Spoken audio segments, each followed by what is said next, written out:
যুক্তরাষ্ট্র ইরান সংঘাতে আলোচনায় এখন ইউরেনিয়াম। মার্কিন প্রেসিডেন্ট ডোনাল্ড ট্রাম্পের দাবি, ইরানের উচ্চমাত্রায় সমৃদ্ধ ইউরেনিয়াম যুক্তরাষ্ট্রের হাতে তুলে দিতে হবে। অন্যদিকে রাশিয়ার প্রেসিডেন্ট ভ্লাদিমির পুতিন প্রস্তাব করেন, মস্কো তেহরানের ইউরেনিয়াম নিজেদের দেশে নিয়ে যেতে প্রস্তুত। তেহরানের ইউরেনিয়াম নিয়ে ট্রাম্প পুতিনের টানাটানির মাঝে সবচেয়ে বড় প্রশ্ন, ইরান কি তাদের ইউরেনিয়াম হাতছাড়া করবে? জানবো আজকের স্টার এক্সপ্লেইনসে।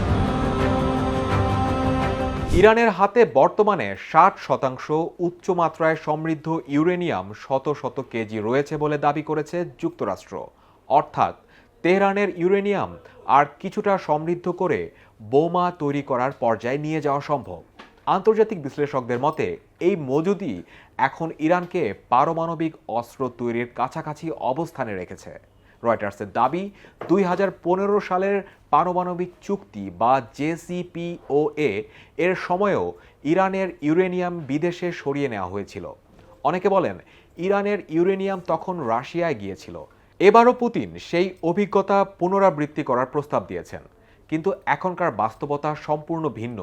কারণ 2018 সালে যুক্তরাষ্ট্র জেসিপিওএ থেকে বেরিয়ে যাওয়ার পর ইরান ধীরে ধীরে নিজেদের ইউরেনিয়াম সমৃদ্ধকরণ বাড়িয়েছে। আর এখন ইউরেনিয়াম প্রশ্নে কঠোর অবস্থানে আছে ওয়াশিংটন।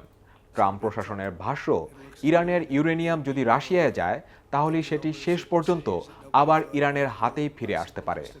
রাশিয়া নিজের স্বার্থে সেটিকে দর কষাকষির হাতিয়ার হিসেবেও ব্যবহার করতে পারে। এ কারণে যুক্তরাষ্ট্র চায় ইরানের ইউরেনিয়াম ওয়াশিংটনের নিয়ন্ত্রণে আসুক। কিন্তু ইরান কি এতে রাজি হবে?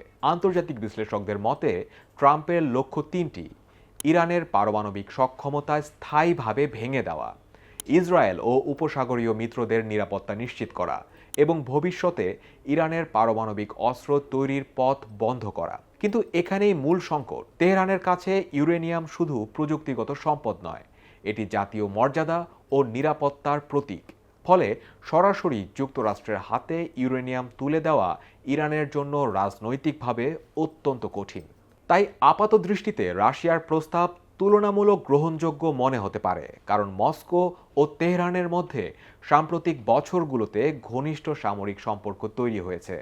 ইউক্রেন যুদ্ধের পর পশ্চিমা নিষেধাজ্ঞার কারণে রাশিয়া ও ইরান আরও কাছাকাছি এসেছে। পুতিনের যুক্তি, ইউরেনিয়াম রাশিয়ায় রাখলে একদিকে যেমন ইরানের উপর আন্তর্জাতিক চাপ কমবে, অন্যদিকে তেহরানও পুরোপুরি অপমানিত বোধ করবে না, কারণ সেটি শত্রু রাষ্ট্রের হাতে নয়, বরং একটি মিত্র দেশেই থাকবে।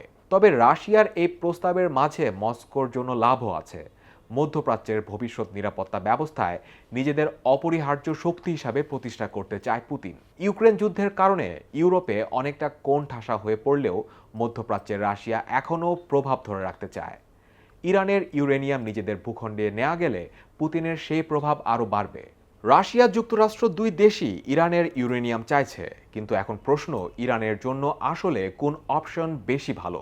যাওয়া যাক সেই আলোচনায়। ইরানের ভেতরে পুরো ব্যাপারটা নিয়ে বড় ধরনের দ্বিধা রয়েছে। দেশটির কট্টরপন্থীরা মনে করে ইউরেনিয়াম বিদেশে পাঠানো মানেই আত্মসমর্পণ। আবার বাস্তববাদীরা মনে করে অর্থনীতি বাঁচাতে এবং যুদ্ধ এড়াতে একটি সমঝোতা প্রয়োজন। তবে অধিকাংশ বিশ্লেষকদের মতে ইরান কখনোই ইউরেনিয়াম যুক্তরাষ্ট্রে পাঠাতে চাইবে না, কারণ যুক্তরাষ্ট্রকেই তারা প্রধান প্রতিপক্ষ মনে করে। ওয়াশিংটনের প্রতিশ্রুতির উপর তেহরানের আস্থা নেই। অন্যদিকে রাশিয়ায় ইউরেনিয়াম পাঠানোর বিষয়টি রাজনৈতিকভাবে তুলনামূলক সহজ হতে পারে, কিন্তু সেখানেও ঝুঁকি রয়েছে, কারণ ইরান জানে মস্কো শেষ পর্যন্ত নিজেদেরই স্বার্থ দেখবে। দরকার হলে রাশিয়াও ইরানের ইউরেনিয়ামের বিষয়টি পশ্চিমাদের সঙ্গে দর কষাকষির হাতিয়ার হিসেবে ব্যবহার করতে পারে। ফলে ইরানের সামনে এখন মূলত তিনটি পথ খোলা: ইউরেনিয়াম বিদেশে পাঠিয়ে সীমিত সমঝোতায় যাওয়া, আংশিক সমঝোতার মাধ্যমে সময় ক্ষেপণ করা এবং কোনো ছাড় না দিয়ে দীর্ঘমেয়াদী সংঘাতের ঝুঁকি নেওয়া। ইসরায়েল, সৌদি আরব ও উপসাগরীয় দেশগুলো চাচ্ছে না ইরান পারমাণবিক ক্ষমতাধর হোক। অন্যদিকে চীন, রাশিয়াও চাচ্ছে না যুক্তরাষ্ট্র এককভাবে তেহরানের ইউরেনিয়াম নিজেদের কাছে নিক। ফলে ইরানের ইউরেনিয়াম প্রশ্নটি এখন নতুন ধরনের ভূ রাজনৈতিক প্রতিযোগিতার কেন্দ্রে চলে এসেছে।